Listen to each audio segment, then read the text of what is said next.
जय Hind. Vande Mataram. YouTube learning platform my D university पे students, जैसे कि आपके बीए सेकेंड सेमेस्टर के एग्जामिनेशन अब कुछ ही दिन में शुरू होने वाले हैं स्टूडेंट्स, तो आज हम आपके लिए लेकर अवेलेबल हैं AAC 104, यानी जो हमारे स्टूडेंट्स ने एंशियंट हिस्ट्री को अपना मेजर सब्जेक्ट लिया है और वो सेकंड सेमेस्टर में है, तो उनके लिए 104 का प्रीवियस ईयर पेपर हम लेकर अवेलेबल है। स्टूडेंट आप देख सकते हैं, 2022 का पेपर है और उस पेपर का नाम है early culture and civilisation in India. तो स्टूडेंट्स आपको ले चलते हैं प्रीवियस पेपर पे और दिखाते हैं कैसे क्वेश्चन आए थे, ताकि आपकी तैयारी हो सबसे अच्छी।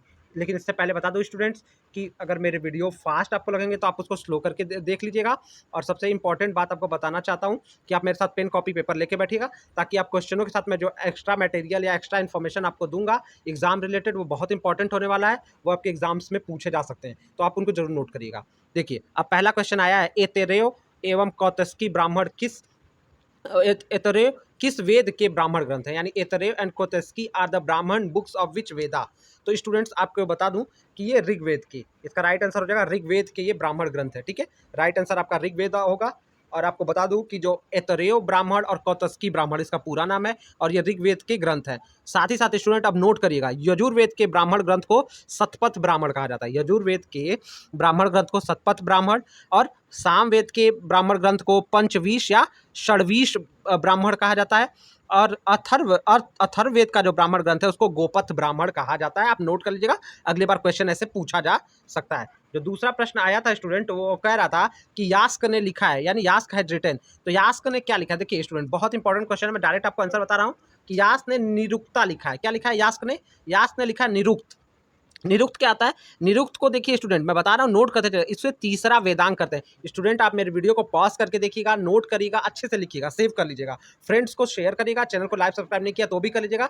चैनल के डिस्क्रिप्शन में हमारे व्हाट्सएप और टेलीग्राम का लिंक है, उससे आप ज्वाइन हमको करके डायरेक्ट कुछ पूछना है तो पूछ सकते हैं। चलिए आते हैं टॉपिक पे, मैं आपका ज़्यादा टाइम वेस्ट नहीं करूँगा। तो निरुक्त को तीसरा वेदांग कहते हैं। देखिए और बताएं, तो निरुक्त है, इसे तीसरा वेदांग मानते हैं। और यास्क ने एक बहुत ही अच्छी चीज लिखी, अगर पूछ लेता है, यास्क ने निघट्टू नाम का वैदिक शब्दकोश तैयार किया था। ठीक है, तो इन्होंने निघट्टू नाम का, निरुक्त जो यास्क थे, निरुक्त तो लिखा ही है जिसे तीसरा वेदांग कहते हैं, इन्होंने निघट्टू नाम का वैदिक शब्दकोश भी तैयार किया था। चलिए अगला क्वेश्चन आया है था कि रामायण के रचयिता, ये तो स्टूडेंट आप बहुत अच्छे से कर सकते हैं और हर स्टूडेंट्स को पता ही होना चाहिए कि इसका राइट आंसर आपका वाल्मीकि हो जाएगा। ठीक है, ऑप्शन ए आपका राइट आंसर है। चलिए अगला क्वेश्चन आया था कि सतशास्त्री संहिता, यानी सतशास्त्री संहिता किसे कहा जाता है? शास्त्री संहिता इज कॉल्ड, तो स्टूडेंट देखिए, सत मतलब होता है, इसका राइट आंसर आपको बता देता हूँ, महाभारत को सतशास्त्री संहिता का या संहिता कहा जाता है। क्यों कहा जाता है? सत मतलब होता है 100, नोट करिएगा, सत बराबर 100, सहस्त्र मतलब होता है 1000, तो 100 गुणे 1000 बराबर 1,00,000 श्लोक, तो 1,00,000 श्लोक किसमें? महाभारत में है, तो आपका राइट आंसर हो जाएगा महाभारत। महाभारत को क्या कहते हैं? सतशास्त्री संहिता के नाम से ये जाना जाता है, इसको जय संहिता के नाम से भी जानते हैं। और अब बात रामायण के बारे में आपको बता देता हूँ, रामायण को चतुर्विंशति सहस्त्र संहिता कहा जाता है। चतुर्विंशति सहस्त्र संहिता, चतुर्विंशति सहस्त्र संहिता इसलिए कि 24,000 श्लोक हैं। आप नाम नोट कर लीजिएगा, पॉज करके स्टूडेंट फिर से सुन के बता देता हूँ, चतुर्विंशति सहस्त्र संहिता कहा जाता है, यानी 24 गुणे 1000 बराबर 24,000 श्लोक। स्टूडेंट आपको वीडियो बोरिंग लग सकता है, लेकिन आप फैक्ट इंपॉर्टेंट है, आप खुद ही देखेंगे कि इससे कितने सारे क्वेश्चन आपके एग्जाम में मैच करेंगे, जो मैं एडिशनल बातें बता रहा हूँ, क्योंकि आपके लिए अलग से मॉडल पेपर बनाना संभव नहीं हो पाएगा। बौद्ध धर्म के दार्शनिक सिद्धांत कहाँ हैं? देखिए, बौद्ध धर्म की 3 प्रमुख पुस्तक है, विनय पिटक, सुत्त पिटक और अभिधम्म पिटक। तो विनय पिटक का अगर पूछ रहा है बौद्ध धर्म के दार्शनिक एंड फिलोसफिकल प्रिंसिपल बुद्धिज्म के किस में मिलते हैं, तो ये इसको मिलते हैं अभिधम्म पिटक में, जो ऑप्शन आपका सी कह रहा है, अभिधम्म पीठक में मिलेंगे। देखिए, विनय पीठक में छात्रों के लिए 10,000 सूत्रों का दिया गया, जो बौद्ध स्कॉलर हैं उनके लिए 10,000 सूत्र हैं। बाकी बात की जाए इसमें सुत्त पीठक में 10,000 छात्रों के लिए श्लोक हैं। विनय पीठक में जो वहाँ के भिक्षु और नन हैं उनके लिए नियम बताए गए हैं। जो अभिधम्म पीठक है, इसमें बौद्ध दर्शन का दर्शन और सिद्धांत हमको मिलता है, तो राइट आंसर इसका सी हो जाएगा, अभिधम्म पीठक, इसमें दर्शन और सिद्धांत। आप नोट करते चलेगा। सी यू की किसकी पुस्तक है, यानी इसके लेखक कौन है? तो देखिए, सी यू की आपका बहुत इंपॉर्टेंट क्वेश्चन है स्टूडेंट, इस बार भी पूछे जाने की प्रबल संभावना है, और इसका राइट आंसर है वेनसोंग। वेन सॉन्ग की पुस्तक का नाम सी यू की है। देखिए वेन सॉन्ग जो हर्षवर्धन के काल में भारत आया, आप नोट करिएगा, भारत में 15 से 17 साल के आसपास रहा है, हर्षवर्धन के काल में भारत आया है, 629 से लेकर 645 सेंचुरी तक, शताब्दी तक ये भारत में रहा। इसने 5 वर्षों में तक नालंदा में अध्ययन किया। कन्नौज को अगर पूछता है, देखिए भारत का जिक्र इसके इस पुस्तक में है, सी यूकी में भारत का जिक्र किया है। सी यूकी का अर्थ होता है रिकॉर्ड ऑफ वेस्टर्न वर्ल्ड, यानी जो पश्चिम का देश है, पश्चिम के देशों का ये रिकॉर्ड है, रिकॉर्ड ऑफ वेस्टर्न वर्ल्ड है, और इसमें भारत का भी जिक्र है, और कन्नौज को इसने सुंदर शहर बताया है।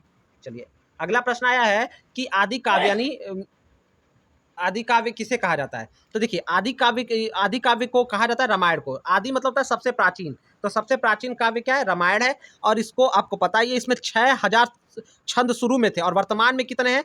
इसमें 24,000 छंद हैं। कितने? 24,000। मैंने अभी पहले भी बताया आपको, ठीक है। अगला प्रश्न जो आया था वो कह रहा था राम को वनवास देने की सलाह केकई को किसने दी? तो ये तो स्टूडेंट आप सब ने रामायण देखा ही है, जानते भी है। राइट आंसर आपका मंथरा हो जाएगा कि who had advice Kaikeyi to give exile to Ram is Manthara. अगला क्वेश्चन आया है to which era does Ramayan belong? Ramayan किस युग से है? देखिए अब रामायण किस एरा से, तो रामायण त्रेता युग, और द्वापर में क्या है? महाभारत आपका द्वापर में है, लेकिन त्रेता युग में क्या है आपका? रामायण है। इसको आप ध्यान रखिएगा, कलयुग तो चल रहा है, ये तो आपको पता ही है। अगला प्रश्न आया द फर्स्ट कांड ऑफ रामायण, रामायण के प्रथम, देखिए रामायण के अध्याय को कांड कहा जाता है, और महाभारत के अध्यायों को पर्व कहा जाता है। नोट कर लीजिए, रामायण के अध्याय को हम कांड के नाम से जानते हैं। तो कुल कितने कांड हैं? तो इसमें आपके 7 कांड है, ठीक है। और प्रथम कांड क्या है? बाल कांड। दूसरा लिख लीजिए, दूसरा कांड आपका स्टूडेंट क्या हो जाता है? अयोध्या कांड। तीसरा कांड अरण्य कांड। चौथा कांड को किष्किंधा कांड। पांचवा आपका सुंदर कांड। छठवां लंका कांड, और 7वां उत्तर कांड है। ये आप ध्यान रख लीजिएगा, उत्तर कांड लास्ट होता है। चलिए अगला है कि कितने कांड है? तो मैंने बताया 7 कांड है, इसको बता चुका हूं। इसका राइट आंसर आपका बी हो जाएगा, 7 कांड्स, ठीक है। चलिए अगला प्रश्न आया रामायण तथा महाभारत की रचना मूल किस भाषा में हुई थी? तो देखिए रामायण उसकी रचना किसमें हुई है? संस्कृत में हुई है, ठीक है। जो रामायण की रचना वाल्मीकि ने, और महाभारत की रचना वेद व्यास ने की है। अगला है अष्टाध्यायी के रचयिता कौन है? देखिए तो अष्टाध्यायी जो है ये पाणिनि की पुस्तक है, ठीक है। इसका राइट आंसर आपका बी हो जाएगा, पाणिनि, ठीक है। चलिए इसको आप देख लीजिएगा, इसके बारे में और कुछ अगर आपको लगेगा। किस स्रोत से पता चलता है कि समुद्रगुप्त वीणा वादक था? तो देखिए किस स्रोत से पता चलता है? क्योंकि चंद्रगुप्त के बहुत सारे सिक्के जारी हुए थे। देखिए सिक्कों से पता चलता है, सिक्कों पे उसको वीणा बजाते हुए दिखाया गया, तो हमको सिक्कों से पता चलता है जो उसके काल के हैं कि समुद्रगुप्त एक वीणा वादक था। अब नोट कर लीजिएगा student, B.A. Smith, B.A. Smith ने इन्हें भारत का नेपोलियन कहा है। B.A. स्मिथ ने इन्हें क्या कहा है? भारत का नेपोलियन बताया है, ठीक है। क्योंकि जो ये समुद्रगुप्त था वो कभी पराजित नहीं हुआ, ये भारत का, संपूर्ण भारत का नेतृत्व कर रहा था, इसलिए इसे भारत का नेपोलियन माना गया। 15वां प्रश्न आया था स्टूडेंट कि ऋग्वेद के सबसे महत्वपूर्ण देवता कौन से हैं? तो स्टूडेंट आपको बता दूं, ऋग्वेद में जो सबसे महत्वपूर्ण देवता माना जाता है वो इंद्र को माना गया। देखिए इसके साथ ही साथ और देवता भी जो थे ऋग्वेद में, किन देवताओं का था? तो इसमें अन्य देवता जो थे उसमें इंद्र के साथ साथ सोम, सूर्य, वरुण, अग्नि, ये सारे थे, लेकिन महत्वपूर्ण देवता इंद्र थे, ठीक है। अगला प्रश्न आया था कि how many suktas are in the Rigveda? Rigveda में कितने सूक्त हैं? तो ऋग्वेद में सूक्तों की संख्या स्टूडेंट आपको बता दूं 1028 है, 1028, ठीक है। राइट आंसर हो जाएगा 1028, 1028, ठीक है। ऑप्शन बी आपका राइट हो जाएगा, 1028। अगला क्वेश्चन आया था गायत्री मंत्र किस वेद से लिया गया है? तो Gayatri Mantra has been taken from Rigveda. देखिए ऋग्वेद से गायत्री मंत्र को लिया गया है, और ऋग्वेद देवी सावित्री को समर्पित है, ठीक है। अगर बात करें कि गायत्री मंत्र के रचयिता कौन है, तो इनके रचयिता विश्वामित्र को माना जाता है, ठीक है। आपका राइट आंसर हो जाएगा ऋग्वेद, ऑप्शन ए। अगला क्वेश्चन आया था कि who is the author of the मुद्रा राक्षस? तो मुद्रा राक्षस किसकी रचना है? तो देखिए मुद्रा राक्षस जो है, ये प्रश्न बार बार पूछता है स्टूडेंट कि मुद्रा राक्षस विशाख दत्त की है, पतंजलि का योग सूत्र है, पाणिनि का अष्टाध्यायी है, कालिदास का, आपका कालिदास के बहुत सारे वर्क हैं, जैसे मेघदूत है, ठीक है। आप नोट कर लीजिएगा सारा। हु रोट बुद्ध चरित? बुद्ध चरित किसने लिखा? देखिए ये प्रश्न बहुत इंपॉर्टेंट है। बुद्ध चरित को अश्वघोष ने लिखा है। राइट आंसर आपका सी हो जाएगा, अश्वघोष। अश्वघोष ने इसको लिखा है, और ये बुद्ध के जीवन पर आधारित महाकाव्य, महाकाव्य जैसे रामायण है ना, महाकाव्य है जो संस्कृत भाषा में लिखा गया, याद रखिएगा। बुद्ध के ऊपर है लेकिन संस्कृत में लिखा गया है, याद रखिएगा। अगला प्रश्न आया था फादर ऑफ हिस्ट्री यानी इतिहास का पिता, परम पिता किसे कहा जाता है? तो देखिए इतिहास का पिता हेरोडेटस को माना जाता है, इसको आप याद रख लेंगे, ठीक है। ये प्रश्न ऐसे ही आएगा, बहुत ज्यादा अंतर से ये प्रश्न तो बनेगा नहीं। अगला प्रश्न है कि फैमिली का प्रकार यानी family in Rigveda period was, कैसा था, परिवार कैसा था। तो देखिए ऋग्वेद के समय परिवार जो था वो पितृसत्तात्मक था। कैसा था, पितृसत्तात्मक था। ठीक है, राइट आंसर आपका हो जाएगा पैट्रियार्कल सोसाइटी, जिसमें परिवार के मुखिया को कुलपा या गृहपति के नाम से हम जानते हैं, उस समय कहा जाता था। अगला क्वेश्चन था कुशदिन किसे कहा जाता है, हु वाज कुशदिन, तो कुशदिन किसको कहा जाता है। ठीक है, नेक्स्ट क्वेश्चन जो था वो कह रहा है कुशदिन किसे कहा जाता था, यानी वैदिक काल में कुशदिन किसको कहा जाता था। तो स्टूडेंट देखिए सूदखोर को जो उस यूजर था, उसुरर जिसको लिखा गया है USURER, यानी जो डेप्टर था, कर्जखोर था, सूदखोर जो सूद पे पैसा लेता था, दूसरे से उधार लेता था, उसको कुशदिन माना गया। ठीक है, और आपको बता दूं राजा को गोपति के नाम से जाना जाता है, जो ऑप्शन बी किंग को उसको गोपति, इसीलिए जो कहा गया ना तो उसको गोपति कहा गया। ठीक है, राजा को, इसको आप याद रखेंगे। ठीक है, और सूदखोर को ही कुशदिन के नाम से जाना गया है। अगला प्रश्न था यज्ञवेदी का नाम जो किस बुक में मिलता है, यानी the book which give the measurement of yajnavedi. तो देखिए यज्ञवेदी का जिक्र हमको शुल्ब सूत्र में मिलता है। शुल्ब सूत्र में ही यज्ञ कितने गुणे कितने का बनता है, उसकी यज्ञवेदी कितने की होती है, लंबाई चौड़ाई क्या, इसका सारा जिक्र किस में मिलता है, शुल्ब सूत्र में मिलता है। देखिए ये प्रश्न जो अगला प्रश्न आया तो स्टूडेंट ये तो मैंने बता दिया है कि गोपत ब्राह्मण किस वेद से संबंधित है। तो देखिए मैंने आपको सारा पहले ही क्वेश्चन में बताया था कि गोपत ब्राह्मण अथर्ववेद से है, इस बात को आप याद रखेंगे, बाकी मैंने बता दिया है तो यहाँ बताने की जरूरत नहीं है। अगला है रावण कौन सा वाद्य यंत्र बजाता था। तो देखिए रावण एक तरह का वीणा बजाता था, वो अलग वीणा था, लेकिन उसका नाम हत्था वीणा, हस्त वीणा या हत्था वीणा उसको कहते हैं। ठीक है, तो वो रावण एक तरह का वीणा वादक था। ठीक है, इस बात को आप लेकर निश्चिंत रहिएगा। ठीक है, वो चलिए अगला क्वेश्चन है कि उस जंगल का नाम बताइए जहां राम सीता लक्ष्मण ने वनवास के समय रुके, यानी name the forest where Ram Sita and Lakshman stayed during exile. तो स्टूडेंट इसका सही नाम है दंडकारण्य। राम सीता जिस वन में गए थे उसको दंडकारण्य, और अरण्य लिखा है, अरण्यक लिखा है, तो ये तो कांड का नाम है कि अरण्य मतलब होता है ये वन, लेकिन जिस वन में रुके उसका नाम अरण्य दंडकारण्य था, और अरण्य कांड है महाभारत के अंदर। ठीक है, चलिए सॉरी रामायण के अंदर अरण्य एक कांड है। ठीक है, आपके रामायण के अंदर ये कांड है। ठीक है, अगला है प्री हिस्टोरिक इंडिया किसकी कृति है।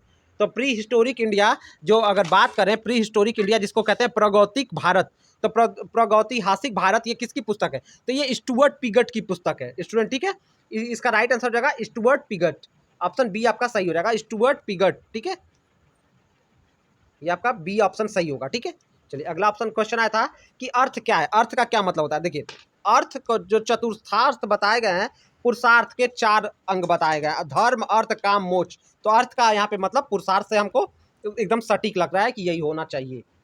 ठीक है, वैसे अर्थ मतलब संपत्ति होती है, अर्थ का मतलब उस किसी चीज का मीनिंग भी होता है, लेकिन यहाँ पे अर्थ जो है वो पुरुषार्थ को बता रहा है। पुरुषार्थ के अंदर 4 चीज होते हैं, धर्म अर्थ काम मोक्ष। ठीक है, डांसिंग गर्ल यानी जो वॉज फाउंड एट, यानी नर्तकी की मूर्ति हमको कहाँ से मिली है। तो देखिए सिंधु सभ्यता या सिंधु सभ्यता है, जिसको हड़प्पा सभ्यता के नाम से भी जानते हैं, ये इसकी मूर्ति मोहनजोदाड़ो से मिली है, और ये नर्तकी की मूर्ति कांसे की है, किसकी बनी है, कांसे की बनी है। कालीबंगा से देखिए स्टूडेंट नोट करेगा, यहाँ से हमको टीले प्राप्त होते हैं, बड़े बड़े टीले प्राप्त होते हैं। रोपड़ से बात करें तो यहाँ पे रोपड़ का मतलब होता है रूपनगर, और जो सतलुज नदी के किनारे पूर्वी पंजाब और हिमाचल प्रदेश की सीमा पे बसा है। यहाँ पे मिट्टी के बर्तन, तांबे की कुल्हाड़ी मिलती है। ठीक है, तो ये सारी बातें जो अभी मैंने तीनों के बारे में बताई वो आप इंपॉर्टेंट है, याद रखिएगा। अगला क्वेश्चन आया था युग्मित सावधान यानी evidence of paired burial has been found. युग्मित सावधान यानी युगल कब्र, जोड़े में कब्र कहाँ मिलती है, पुरुष की और स्त्री की या नर या मादा की युगल कब्र कहाँ से प्राप्त होती है। तो स्टूडेंट इसका राइट आंसर है लोथल से प्राप्त होती है। ठीक है, राइट आंसर है इसका लोथल। ठीक है, ऑप्शन ए आपका सही हो जाएगा।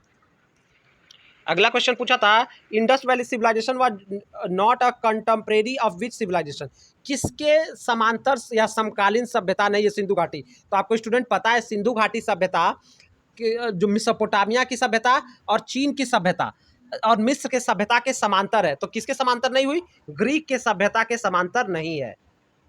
ठीक है, ग्रीक की सभ्यता के समांतर नहीं है, चीन मिस्र और मेसोपोटामिया की सभ्यता के समांतर है। अब सिंधु घाटी के लोग किसकी पूजा करते थे, यानी किस में विश्वास था इनका। तो देखिए ये मात्र देवी या मात्र शक्ति में यकीन रखते थे। ठीक है, क्योंकि देखिए आपका जो सिंधु घाटी सभ्यता है वो मात्र सत्तात्मक मटेरियल क्या कहते हैं मैट्रियाटिक सोसाइटी था, ठीक है, तो मात्र सत्तात्मक था, ठीक है, पैटर्नल नहीं था, मैटरनल था, ठीक है। अगला प्रश्न है उपनिषद पुस्तकें हैं। देखिए उपनिषद कैसी पुस्तकें हैं, दर्शन पे पुस्तकें हैं, ठीक है, ये उपनिषद में दर्शन यानी भारतीय दर्शन को दर्शाया गया, ठीक है, उपनिषद जो है इसमें ये दर्शन पे पुस्तकें हैं, धर्म पे, योग पर और विधि पे नहीं है। अगला है बृहत स्नान घर। जो अगला क्वेश्चन आया था स्टूडेंट कि ग्रेट बाथ यानी बृहत स्नान घर कहाँ से प्राप्त हुआ है, तो देखिए बृहत स्नान घर मोहनजोदाड़ो से प्राप्त हुआ है, ठीक है, जो बृहत स्नान घर है ये मोहनजोदाड़ो से मिला है, जो वर्तमान के पाकिस्तान में इस समय मोहनजोदाड़ो है। यहाँ पे नोट करिए स्टूडेंट 11.88 मीटर लंबा, 7.01 मीटर चौड़ा और 2.43 मीटर ऊंचा यह स्नान घर था, ठीक है, मोहनजोदाड़ो का। इसको बृहत स्नान घर, ये प्रश्न बहुत इंपॉर्टेंट है। मेलुहा किसकी पहचान किससे की गई है, तो देखिए मेलुहा जो है आपने अमित त्रिपाठी की पुस्तक भी पढ़ी होगी मेलुहा के शिव, तो मेलुहा जो है देखिए अब मेलुहा का जिक्र सबसे पहले आता है इराक के साहित्य में, इराक के साहित्यिक पुस्तकों में मेलुहा का जिक्र आता है। और ये मेलुहा क्या है, लोथल से संबंधित माना गया, इसको भारत को मेलुहा माना जाता है कि इराक के लोग मेलुहा का जिक्र भारत के लिए करते थे, ठीक है, लेकिन हमको निश्चित जानकारी नहीं प्राप्त होती है कि किसके लिए करते थे, तो माना गया कि लोथल जो भारत में लोथल का जगह है वही मेलुहा का स्थान है। चलिए अगला प्रश्न जो आया था कि मोहनजोदाड़ो की खोज 1922 में किसने की, तो मोहनजोदाड़ो की खोज देखिए राखल दास बनर्जी, जिसको आर.डी. बनर्जी कहते हैं, राखल दास बनर्जी ने 1922 में किसकी खोज की, उन्होंने 1922 में मोहनजोदाड़ो की खोज की, ठीक है। हड़प्पा की खोज 1921 में दयाराम साहनी ने की, आप याद रखिएगा दयाराम साहनी ने हड़प्पा की खोज की है, जो ऑप्शन ए है आपका। और सिंधु घाटी सभ्यता के बारे में बता दूं जो स्टूडेंट, ये रावी नदी के तट पर था, ठीक है। अब देखिए और हड़प्पा से स्टूडेंट ये भी बात याद रखिएगा, जैसे मोहनजोदाड़ो में बृहद स्नान घर था, तो आप याद रखिएगा हड़प्पा से यहाँ से नटराज की मूर्ति मिली है, हड़प्पा से क्या प्राप्त हुआ है, नटराज की मूर्ति प्राप्त हुई है, ठीक है। चलिए अगला क्वेश्चन देख लेते हैं कि हल से जुते खेत के साक्ष्य कहाँ हैं, यानी where is the evidence of field ploughed by the ploughman, या प्लाउड फील्ड कहाँ से प्राप्त होता है, तो देखिए जो प्लाउड फील्ड जो हमको वो कालीबंगा से प्राप्त होता है। कहाँ से प्राप्त होता है, कालीबंगा मतलब होता है कालीबंगन या कालीबंगा, कालीबंगा मतलब काले रंग की मिट्टी की चूड़ियाँ, कालीबंगा यानी यहाँ की मिट्टी काले रंग की है और यहाँ की काले रंग की मिट्टियों से निर्मित चूड़ियाँ, बंगा मतलब होता है चूड़ी, यानी काले रंग की चूड़ियाँ या काले रंग की मिट्टियों से निर्मित चूड़ियाँ। यहाँ पे कालीबंगा में हल से जुते हुए खेत, अग्नि वेदियों के चिन्ह, रोपड़ यहाँ से हमको मिलते हैं, ठीक है, कालीबंगा से प्राप्त होते हैं। अगला प्रश्न जो आया था वो कह रहा था स्टूडेंट कि सिंधु घाटी सभ्यता की विशेषता यानी क्या था, तो देखिए ये नगर नियोजन यानी टाउन प्लानिंग था, ड्रेनेज सिस्टम था, सड़कें थी, सब कुछ था, ये आधुनिक शहर की तरह था, तो उपयुक्त सभी यहाँ पे सब चीज़ों की व्यवस्था थी, प्लान सिटी की तरह था। सिंधु घाटी सभ्यता एकदम बसी बसाई सभ्यता थी, इसमें नगर नियोजन था, प्लान सिटी थी, और ये कैसी थी, ग्रामीण सभ्यता नहीं थी, इसको शहरी सभ्यता माना जाता है, क्योंकि यहाँ पे निकासी की पूरी व्यवस्था थी और जल निकासी, सड़कें, सब कुछ बहुत अच्छी थी, ठीक है। अगला प्रश्न आया है हड़प्पा सभ्यता में सिडडन किसे कहा जाता है, तो सिडडन जो है स्टूडेंट वो कपास को कहा गया है, किसको कहा गया है, कपास को कहा गया। हड़प्पा सभ्यता में कपास को सिडडन कहा गया है, और सिडडन बस कपास को यहाँ नहीं कहा गया, ग्रीक के लोग भी कॉटन को यानी जो हमारा कपास था उसको सिडडन कहते थे, ठीक है, तो ये भी आप याद रखिएगा, ठीक है, ओके। और जौ को संस्कृत में यौ के नाम से जानते हैं, ठीक है, ओके। चावल, देखिए चावल के सबूत अगर आपको याद रखना है स्टूडेंट, तो याद रखिएगा कि चावल के जो भूसी हमको मिलती है लोथल, जो गुजरात के भोगवा नदी के तट पर था, और ये बंदरगाह भी था, यहाँ से चावल के भूसी क्या मिलता है, ठीक है, या याद रखिए। लोथल क्या था, बंदरगाह, लोथल और धौलावीरा दो जगह ये क्या थे, सिंधु घाटी सभ्यता में बंदरगाह थे। अगला प्रश्न है मनु ने कितने प्रकार के विवाहों का जिक्र किया है, तो अगला प्रश्न आया था स्टूडेंट जो लास्ट क्वेश्चन था कि कितने प्रकार के विवाह का जिक्र, मैरिज का जिक्र मनुस्मृति में है स्टूडेंट, तो इसका राइट आंसर आपका ऑप्शन बी जो है 8 प्रकार के विवाहों का जिक्र मनुस्मृति में है, ठीक है, 8 प्रकार के विवाहों का जिक्र है। ये 8 प्रकार के विवाह क्या है, ब्रह्म विवाह, दैव विवाह, आर्य विवाह, प्रजापत्य विवाह, असुर विवाह, गंधर्व विवाह, राक्षस विवाह और पिचास विवाह का जिक्र है। तो स्टूडेंट इस तरह से हमने 40 क्वेश्चन की सीरीज को आपके लिए कवर किया है। आशा करते हैं आपको वीडियो लेक्चर बहुत पसंद आया होगा। आप हमें कमेंट करके बताइएगा कि लेक्चर कैसा है और आप किस पेपर के और वीडियोस हमसे चाहते हैं। तब तक के लिए चैनल को लाइक सब्सक्राइब कर लीजिएगा, फ्रेंड से शेयर करिएगा, हमारे कॉन्फिडेंस को भी बढ़ाएगा। आपका पेपर सबसे अच्छा हो और पेपर देने के बाद और अभी हमको कमेंट करके अपने रिस्पॉन्स को जरूर बताएगा। Thank you students.